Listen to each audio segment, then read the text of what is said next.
So basically, I'm here in Costa Rica. I'm on a little surf trip with my friends. I come down here a couple times a year, and I've sort of been thrust into the raw food lifestyle by my wife, who's making mostly raw foods at home. But I've grown to really enjoy it, and I was kind of raised eating healthy, don't eat that much meat anyway. So I would say that I'm mostly vegetarian, a little bit of seafood here and there, and then trying to be, you know, at least every day a partial raw foodist.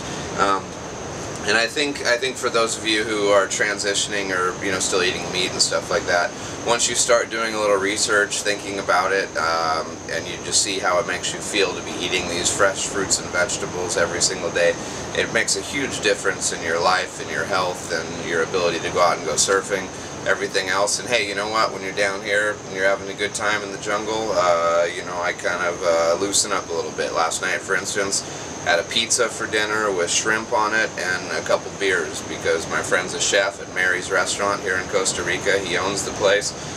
You know, fresh seafood and good beer, and you know, I'm on vacation. But every morning I start off with a delicious fresh fruit smoothie with whatever's kind of seasonal down here in Costa Rica. And I'm going to show you how to make the smoothie, because for years I would just eat eggs or a little, you know, sweet thing for breakfast when I come down here. And so now my main thing is having a smoothie every morning, and then I go out and surf. And this is just a high energy, badass smoothie. So here we go, how to make a jungle smoothie. First things first, when you're making a jungle energy smoothie, which is what I'm calling this, my favorite, you start off with one of the local coconuts. These things are growing in the trees all over the place. Sometimes that's a little bit problematic because the trees are high. First thing we tried is to send my boy Danny up a tree, but as the trees are huge, we quickly found out that was absolutely futile and that he was just deluded and kidding himself, and he was never going to get up there and get the coconuts. Second thing we tried is just standing there and staring up in the tree, waiting for coconuts to fall out of the tree, which this actually works. In 3 days we were able to acquire 2 coconuts out of this tree. The other technique, a large bamboo stalk, there's a lot of bamboo growing around, and you can use that to push some coconuts out of the tree. Also problematic, as the tree was way too big. So we waited for them to fall down, or we found a couple local kids that were able to shimmy up and get us some coconuts, or the local markets all carry coconuts, and they're about 75 cents a piece because they're literally just growing everywhere. So get yourself a perforated knife and start doing a couple cuts on your coconut. You know, the husk will cut away pretty easily, and you just want to get down to the nut, and once you expose the nut, which I'm actually already there, you gotta get kind of pissed. It's like a battle. It's a war. You know, you get one of these things, you get it open, it's a big victory, and that exposes your coconut water. So I put in to the blender ingredients 1. So this also presupposes that you have access to a blender, and I'm staying inside a little yurt here in Costa Rica. There's a great little rental place, Costa Rica beachrentals.com. I always rent in the Malpais area. There's a lot of great little houses here, places to stay. It's real ma and pa, dirt roads. I mean, just fantastic environment. Here we go. We got people water in the blender, and we're now adding some banana. And all the bananas tend to be a little bit beat up down here. I don't know how that happens, but so next thing, we got our perforated knife again, and let's go with this lovely little pineapple I picked up. I cut it directly in half, and I like to use 1/2 for the smoothie, and the other half goes in the fridge, and I'm going to use that for tomorrow's smoothie. So I cut the top of this thing off. Very simple. Oh man, there's a little bit of dark spot on there. Once again, I hate the dark spots. So you're just going to cut the outside of this thing off. Very simple. Any dumb surfer can do this. Case in point, me. Alright, so now you can see there's the middle, like, thick part. You don't want to eat that, so I just kind of do slices along the outside, just to get all that yummy meat, pineapple meat, into the blender.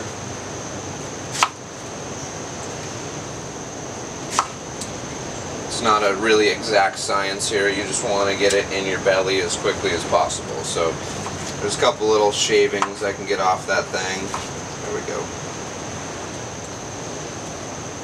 So what I do is I'll grab a plate and I'll put this thing just face down on the plate, and then that goes back in the fridge.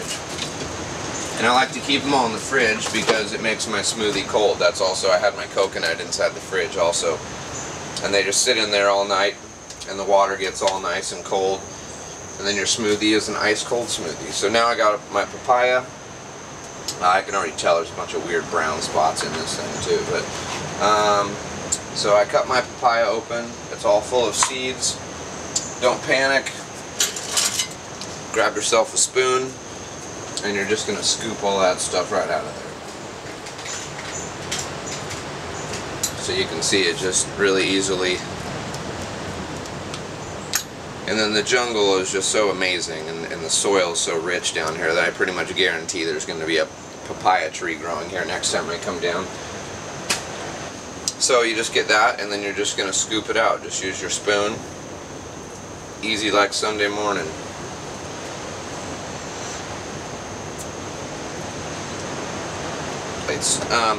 So flip that over, and then I'll keep really nicely for tomorrow's smoothie.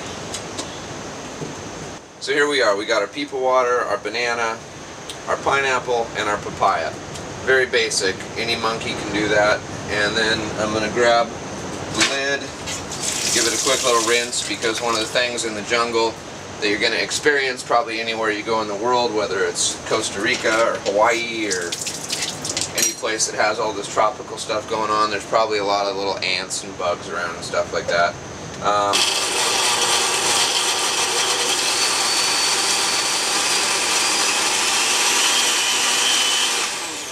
So there we go. It's all blended up. It's almost finished. But Jadita tells me that I should be taking probiotics on a daily basis. So she sends me down here with some probiotics. This, of course, if you're a surfer without a raw foodist in your life, a raw foodist wife forcing things upon you, probably is not as relevant. But for me, what I'm going to do is grab a little probiotic, and I just squeeze the powder of the probiotic into the smoothie here. So this thing's just chock full of energy with the coconut water, digestive enzymes, probiotics, just all around goodness.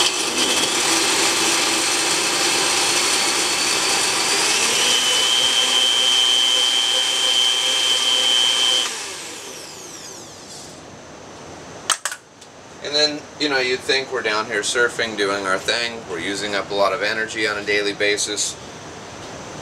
And I'm telling you, you have one of these, the peepal water, all these like fresh fruits and everything like that, and you don't need a big like steak and eggs breakfast or whatever. I mean, this holds us over till lunchtime. We surf for, you know, 3 hours or something like that, and it's amazing the amount of like energy and life this thing gives you.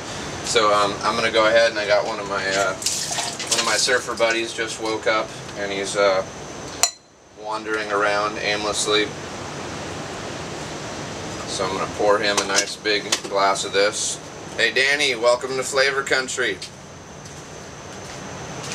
Thanks, Matt. Yes. Oh, delicious. Yeah, Flavor Country indeed.